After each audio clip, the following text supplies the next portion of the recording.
Halo semuanya, perkenalkan nama saya Sena Pairus.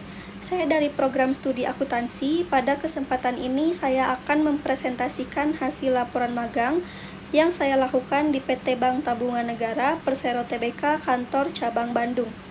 Judul laporan magang saya adalah Pengendalian Internal dalam Pengelolaan Dokumen Kredit KPR di BTN KC Bandung. Selama kurang lebih 4 bulan saya mengikuti kegiatan magang, saya ditempatkan di bagian yang berkaitan dengan dokumen kredit pemilikan rumah atau KPR. Dan dari situ saya mengamati bagaimana proses pengelolaan dokumen dilakukan serta sistem pengendalian internal yang diterapkan di sana. Lanjut ke slide berikutnya. Di sini saya tampilkan profil singkat dari BTN. Bank Tabungan Negara atau BTN ini adalah salah satu bank milik negara atau BUMN yang memang dikenal sebagai spesialis dalam pembiayaan kredit pemilikan rumah atau KPR. Jadi, fokus utama mereka memang di sektor perumahan. BTN punya jaringan yang cukup luas dengan total 737 kantor, ditambah jaringan bank syariah, serta ribuan mesin ATM dan CRM yang tersebar di berbagai wilayah Indonesia. Jadi akses layanan ke masyarakat itu sangat luas. Untuk kepemilikan sahamnya, mayoritas masih dimiliki oleh pemerintah melalui Danantara, jadi statusnya tetap sebagai BUMN. Nah, kalau dilihat dari sejarahnya, BTN ini ternyata sudah berdiri sejak 16 Oktober 1897. Awalnya bernama Pospar Bank. Waktu masa penjajahan Jepang, namanya berubah jadi Tyokin Kyoku, tapi sempat berhenti beroperasi. Setelah Indonesia merdeka, BTN berubah fungsi menjadi kantor tabungan pos dan kemudian pada tahun 1963 resmi jadi Bank Tabungan Negara. BTN juga sempat bergabung dengan BNI antara tahun 1965 sampai 1968.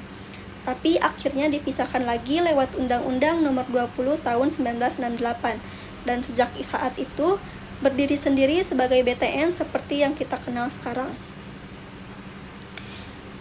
Nah, masuk ke bagian peran BTN dalam penyaluran KPR, sejak tahun 1974, BTN secara resmi ditunjuk oleh pemerintah sebagai penyalur kredit pemilikan rumah atau KPR yang memang jadi fokus utama mereka sampai sekarang.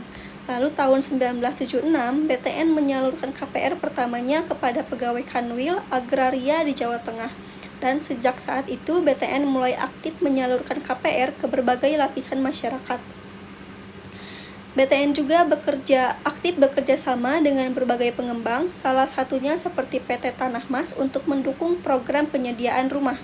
Peran BTN dalam pembiayaan perumahan ini terus berkembang dan tumbuh secara nasional sehingga sampai sekarang dikenal sebagai bank utama untuk KPR di Indonesia.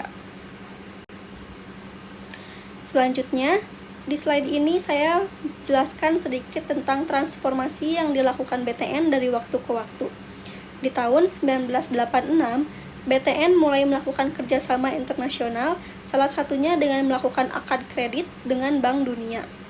Lalu pada tahun 1989, BTN menerbitkan obligasi dan secara resmi bertransformasi menjadi bank umum, tidak hanya melayani tabungan.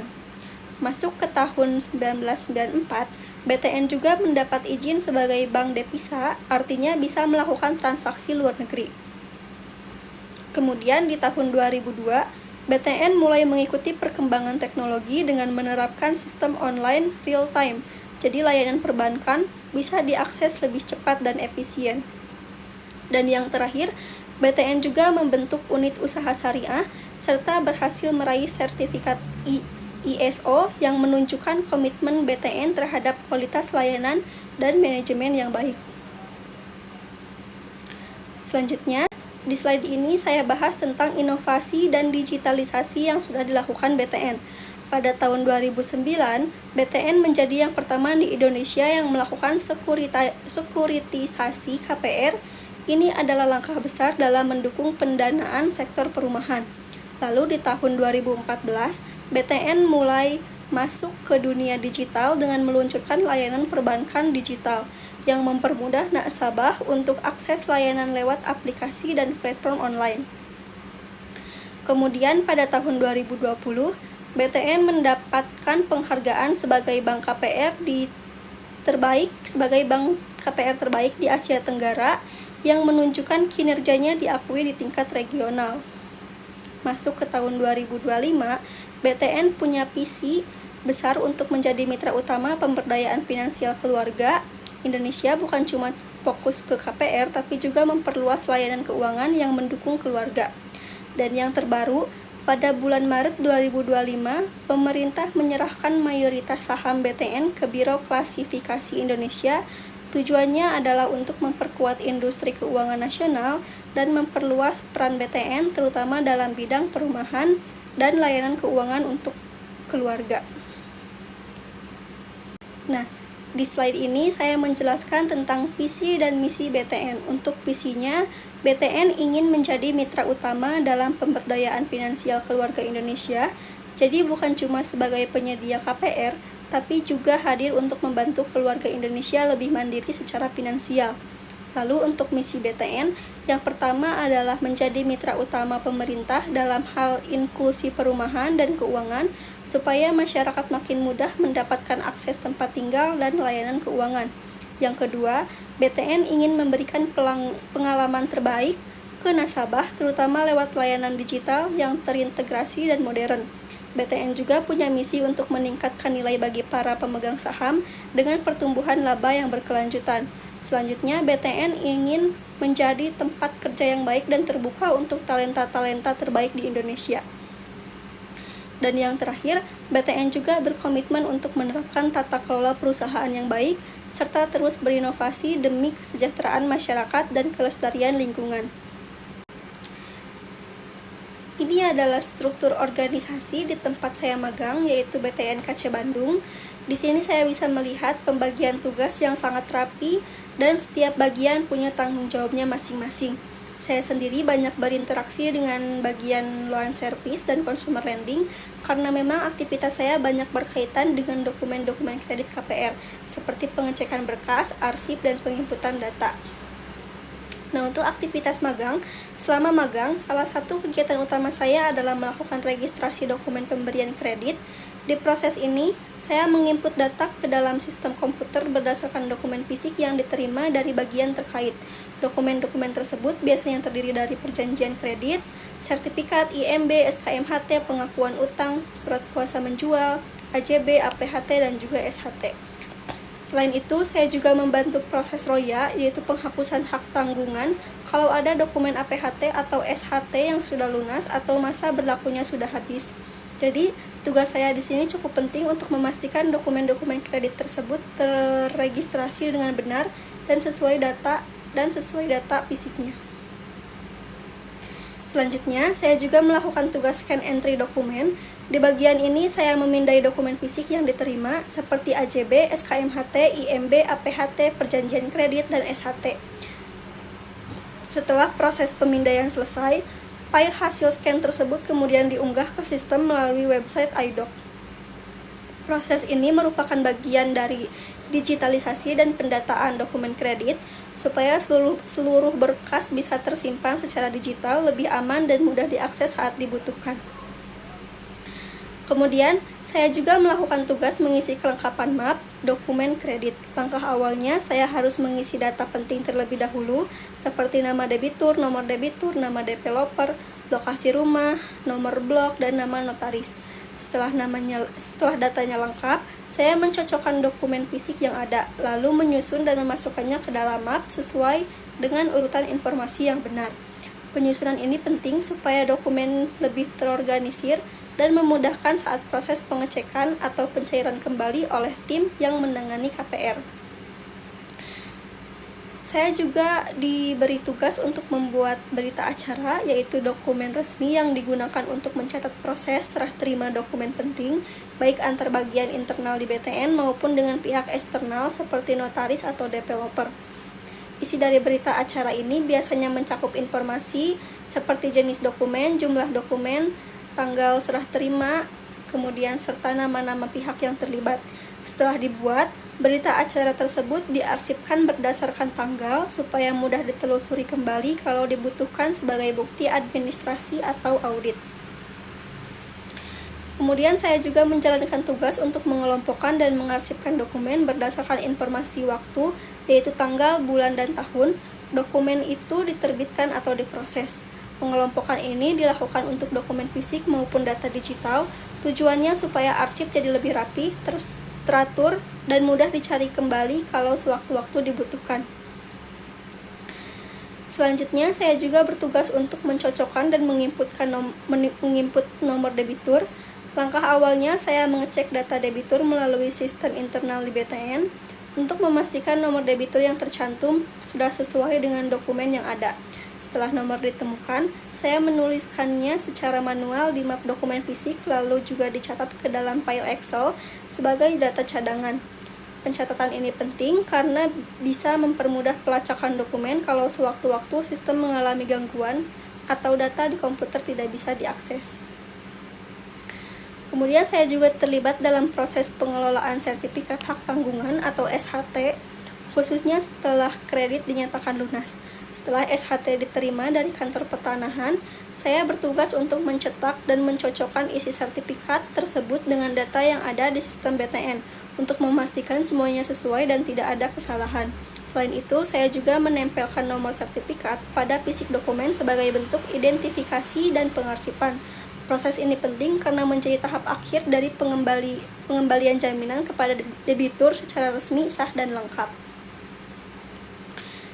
Saya juga membantu dalam proses pemindahan data, permintaan, dan peminjaman dokumen dari sistem file Excel sebagai bentuk dokumentasi manual.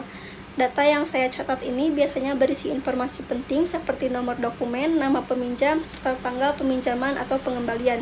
Tujuan dari pencatatan manual ini adalah sebagai backup, jadi kalau sewaktu-waktu sistem internal mengalami gangguan dan tetap bisa dilacak dan digunakan untuk pelaporan. Kemudian, dalam proses pencairan, saya bertugas untuk mengecek kelengkapan data debitur dan dokumen, terutama dokumen penting seperti IMB dan sertifikat. Kalau dokumen sudah lengkap dan sesuai, saya akan memindai berkas-berkas tersebut dan mengunggahnya ke sistem iDoc sebagai bagian dari proses digitalisasi.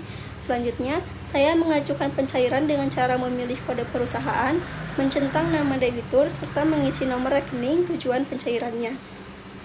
Sebagai tahap akhir, saya membuat memo pencairan yang kemudian diajukan untuk mendapatkan persetujuan dari divisi terkait, sebelum dana dicairkan ke pihak debitur.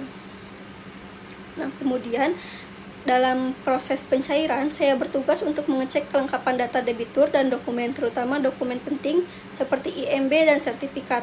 Kalau dokumen sudah lengkap dan sesuai, saya akan memindai berkas-berkas tersebut dan mengunggahnya ke sistem iDoc sebagai bagian dari proses digitalisasi. Saya juga bertugas untuk memeriksa kelengkapan dosir debitur, yaitu kumpulan dokumen yang berisi data pribadi debitur seperti KTP, kartu keluarga, asuransi kesehatan, surat kontak kerja, dan dokumen pendukung lainnya. Pemeriksaan ini penting dilakukan untuk memastikan bahwa seluruh dokumen yang dibutuhkan sudah lengkap dan sesuai dengan persyaratan administrasi yang berlaku. Kalau ada dokumen yang kurang atau belum sesuai, biasanya akan dikembalikan untuk dilengkapi dulu supaya proses selanjutnya bisa berjalan lancar. Nah, dari seluruh aktivitas yang saya lakukan selama magang, dapat digambarkan bahwa proses kerja yang saya jalani memiliki alur yang cukup terstruktur. Alurnya seperti ini.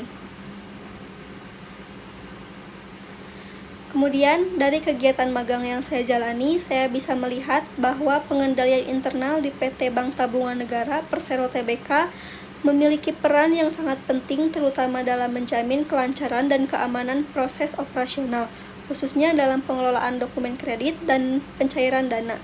Selama magang, saya terlibat langsung dalam berbagai proses dimulai dari register dan scan dokumen, pengisian kelengkapan dosir, pembuatan berita acara, hingga approval pencairan. Semua kegiatan ini menunjukkan bahwa administrasi yang sistematis, digitalisasi, dokumen yang rapih, dan kerjasama tim yang baik sangat dibutuhkan dalam lingkungan kerja perbankan. Namun, saya juga menemukan beberapa tantangan seperti keterlambatan data dan proses approval yang cukup memakan waktu.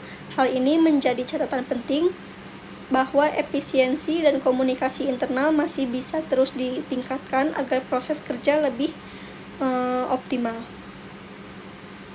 Secara keseluruhan, pengalaman magang ini sangat membuka wawasan saya tentang dunia kerja nyata, khususnya dalam bidang pengelolaan dokumen dan pentingnya sistem pengendalian internal di dunia perbankan.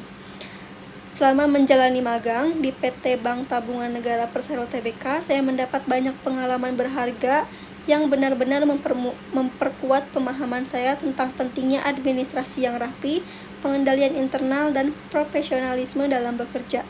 Saya jadi lebih sadar bahwa ilmu yang saya pelajari di bangku kuliah sangat relevan dan bisa diterapkan secara langsung di dunia kerja. Di luar pengetahuan teknis, saya juga belajar untuk lebih teliti, disiplin, dan terbiasa berkomunikasi serta berkoordinasi dalam tim. Pengalaman magang ini menjadi salah satu bekal penting untuk pengembangan diri saya ke depannya dan semakin memotivasi saya untuk mendalami dunia perbankan secara lebih luas. Demikian presentasi yang dapat saya sampaikan mengenai kegiatan magang saya di PT Bank Tabungan Negara Persero Tbk. Semoga apa yang saya sampaikan bisa memberikan gambaran yang jelas tentang pengalaman dan pembelajaran yang saya peroleh selama magang. Terima kasih atas perhatiannya. Bye-bye.